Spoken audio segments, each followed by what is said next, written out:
Yes, it's Steve at the Auto Station. You know what? We're going to hook this battery up incorrectly on purpose to show you exactly what not to do. How do you keep yourself from having roadside assistance, battery no start, need that tow truck, need that boost, need whatever on a cold winter night?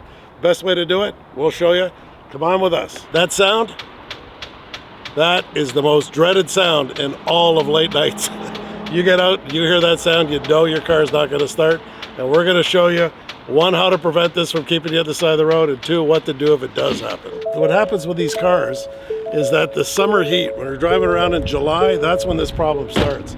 Driving around in the summertime, this engine compartment gets up over a couple hundred degrees. That heat absolutely destroys a battery.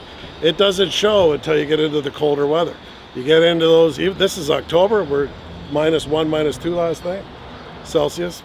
Is that 28, 29 degrees Fahrenheit?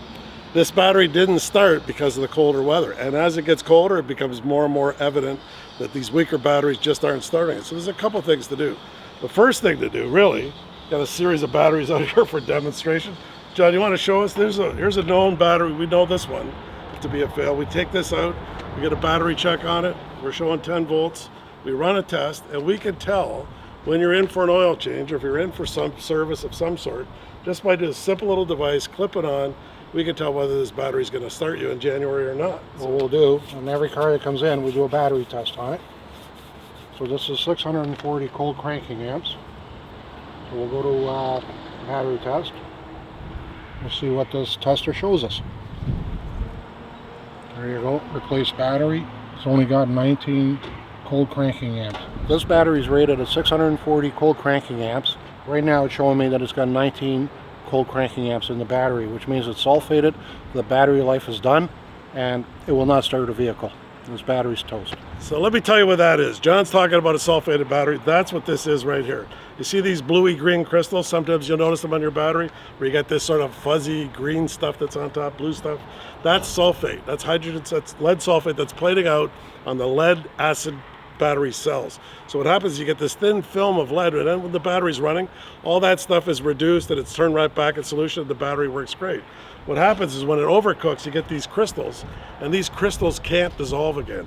That's a permanent condition, and essentially what it's doing is it's plugging up your battery so the electricity can't flow out of it.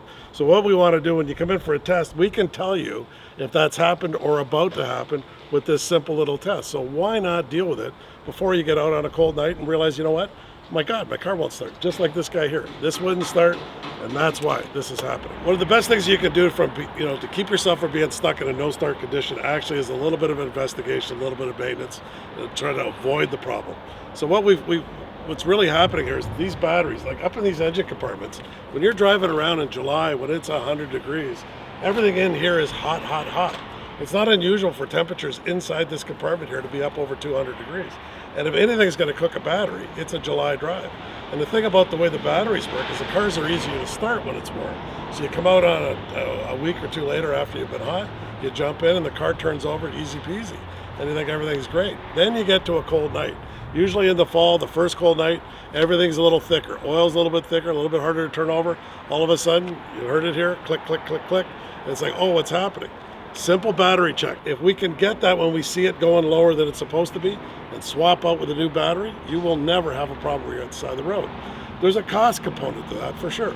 The test itself is free. Any type of bona fide auto repair shop, if you go in for an oil change, they're going to be doing this for you for free, and they'll give you the state of health on your battery along with other points of concern on the car. But one of the things to think about is, where is this battery and when do I need to change it? The electric component of this battery is a lead plate that's sort of swimming in sulfuric acid, and there's 12 of these lead plates in this big puddle of sulfuric acid. When it gets hot, it starts cooking and boiling there, and you get this sort of crystalline formula.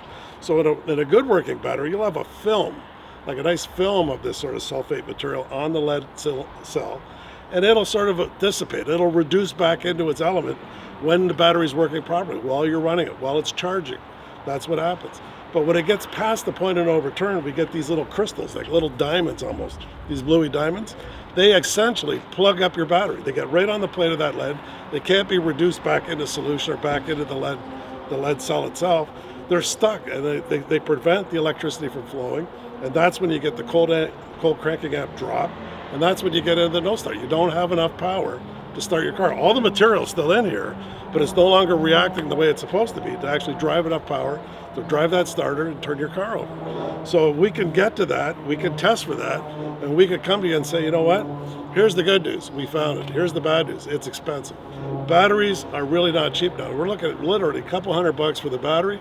Some of these batteries are up over $500-600, maybe even more if you get into some of the exotic cars. Then sometimes the battery has to be programmed to the car because the alternator's got such a specific output, it has to be matched to the battery so it doesn't destroy it or not charge it enough. So you get into all these sort of complex things which drive up costs, but it's better than not starting on a cold winter night when you're stuck at the side of the road. Now what do I do with the kids? Now what do I do with my family? Now how am I going to get home? Those are questions that you don't need to have if you maintain and keep the battery in good working shape with a simple test. Get to a good quality mechanic, get to a good quality auto repair shop, they'll do it for you. Presumably, my guess is for free. Now, if that doesn't happen, what do you do? Now you're going to need another solution because whatever's happened, you're at the side of the road. We're going to show you a couple of ideas here. A couple of strategies. One is boosting techniques. We're going to talk about boosting techniques. Two, we're going to talk about what happens if you don't do it correctly. So we got a couple of different solutions, and everyone sees these things. They're coming out. This is a, I don't know, professional sized, booster pack, and it's basically like a lithium battery. It holds a ton of cold cranking amps. You hook up.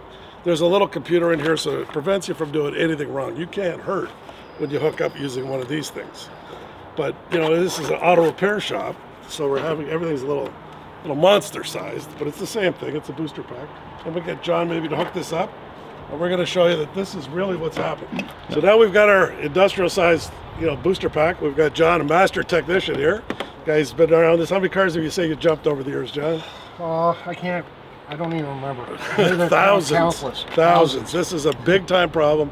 Happens everywhere. It happens to you, happens to me, happens to everywhere. Sometimes you just miss the check. This is a problem-solving type jump. It's a battery pack. You've seen the little ones that you carry in your glove compartment in an emergency situation. This is the one that we're using here. We bring in 5-10 cars a day where we have to use a tool like this, and we've got a dozen of them or so. We hook up. The little output on the car tells us what the voltage is. I'm going to jump in and show you how easy it is to start. It's a simple little problem. If this is simply a battery, this car is going to turn over right now.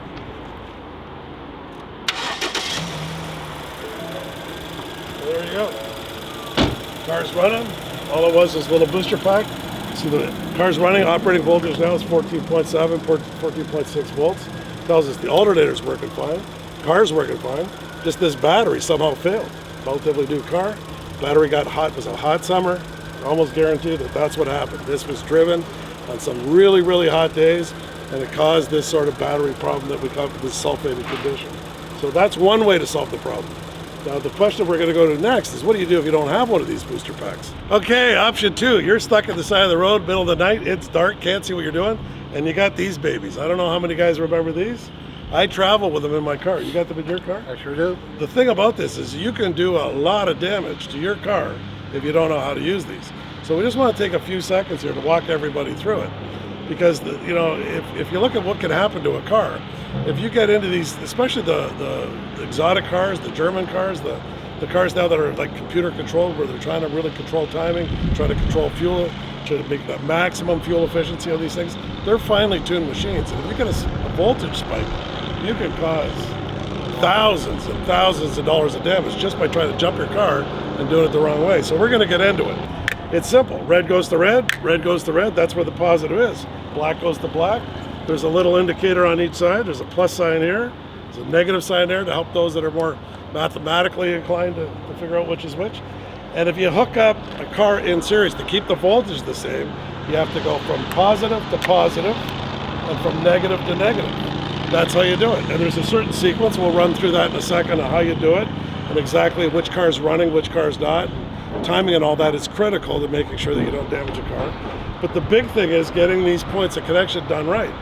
Because if you don't do it right, what happens is you connect, instead of being in parallel when you're jumping and keeping the voltage and lifting the cold cramping amps, keeping the voltage the same, you can actually double the voltage by going the wrong way here. But if I go positive to negative and positive to negative, I'm going to take this battery system from 12 volts to 24 volts. And that's when all kinds of bad things happen, and they happen that quick. We've seen it happen where we've had to change fuse boxes. We've got to change engine control modules, Modules, yeah. transmission control Computers, modules, computers everywhere. We have windows that won't go up and down. Everything runs on voltage. Everything can be fried with the wrong voltage. So now, just for fun, what we're going to do is we're going to show you exactly what you don't do. There's all kinds of risks here. Like, we got seasoned mechanics sitting here thinking, oh my God, I got to back up. Don't know what's going to happen. Well, we're going to show you what's going to happen, and it's something you need to know. Okay, so we're hooked up here. What we're going to do is we're going to show you the final leg of this circuit. This is what happens when you get these batteries hooked up in the wrong way. Okay? See, that's the problem that we're having. This is a simple battery system. We're going to hook up voltage to voltage. You go the wrong way and you get this over voltage that's happening, and you get this arcing, and you get all kinds of problems. Look at this. It's really something, isn't it? This is quite the little explosion. Imagine all the little fine wires that are in the car. What could happen with that? So there is a safe way to do this. We're going to show you exactly how without doing it this way. So we're going to go positive to positive, negative to negative. And we're going to show you exactly how this works. So same batteries. We're on the ground here so we don't cause any car trouble. I'm going to go positive. The red is positive. Positive. Black is negative. Okay, negative or ground. And you have no problem. Now you're in. This is what we're trying to do. So now we've got batteries in different cars. We've got batteries in different cars. These cars are going to be connected up to the electrical systems in the cars. So the last thing we want to do is cause this kind of a problem, which has a voltage spike up through everything. So doing that, we're going to walk you through it step by step, exactly the safe way to boost your car if you're at the side of the road. This is the car that we're using to boost that vehicle. So what you want to do, so you don't have that problem of touching the wires together, go to the positive, which is right here. And then you go to the car that you're boosting, go to the positive. So nothing will happen right now. And now you got to have your ground cable hooked up. Now you can hook up your ground, and this has a point right here because you can't get to the negative battery terminal on this one. It's underneath the wiper cowling. It's kind of difficult. So now you take this one, you go to this vehicle, you put it on the ground. Now you got this battery boosting that battery, that vehicle should start. You can also run this vehicle, and that'll give it an extra juice, extra voltage to charge the battery up for a little bit on the dead battery. Okay, we've got John has hooked up our battery. Our boost position is intact here. We're positive to positive, negative to car frame on this particular example. The last thing we want to do is have this car running, because that's typically the way that we see guys do it. We get into the donor car, let's call it, and they start the engine and they rev it up and they get it going, so the alternator's kicking in, get that sort of maximum voltage output in here to go ahead and give a lift on this side, and then start cranking on this side. And that is really asking for problems. The idea here is to have one alternator system in the two paired cars working at any given time at the most. So you want to run this car for a bit to juice up this battery, that's fine. But when you go to start on this side, this donor car should be off. You should have it off. If you can't start off the battery alone through jumper cables, you're really putting the system over here at risk. You're really putting all that computer system. If you drag the voltage down too far, or if it spikes up when the alternator comes on when the car starts, that's when bad stuff's going to happen. So we're going to walk you through this starting procedure and show you what it looks like.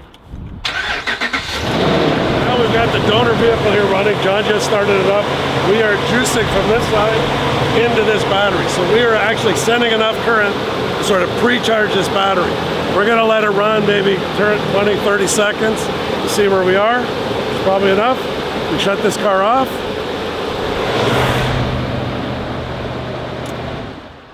Now this car is off, because the engine's off, the ignition's in the closed position or the open position. Nothing is going to affect this. We're not going to feed back through. We're not going to be running through the fuse box. We're not running through the engine control module. This car is actually in a neutral position, but the battery itself is supplying current over here. Let's see if we can start. So we're in the car, and we've got to start. Absolutely no risk of damage to either car, but that's how you do it.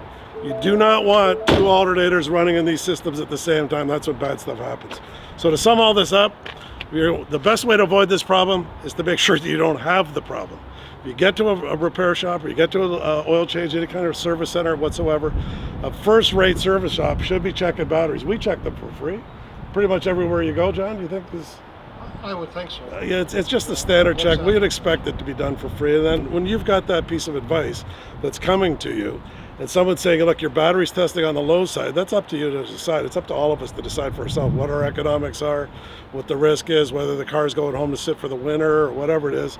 But if you're using it as your daily driver, if you're going to be out in the distance, you should probably heed that advice and do something with that battery. If it doesn't, we've showed you a couple of great starting techniques here. One, the booster pack is probably the best. Anyone who's got the time or the inclination to go out and get one of those, leave it in the glove compartment, that's probably the best decision you're going to make. And then secondly is these booster cables. Hooking them up right, knowing how to do it, that's key, solves a lot of problems. There's no point in getting someone's car running and then leaving your car with $10,000 or $15,000 of electrical problems. So be safe when you do it.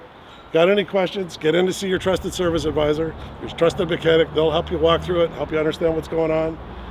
Until that time, if you got any questions, if you got any comments too, I love comments. You got all the technicians that are out there, everyone's got experience. They boosted a car one time in a blizzard. That fill up the comment section. Let us know what you've done with it, the experience you've had with it.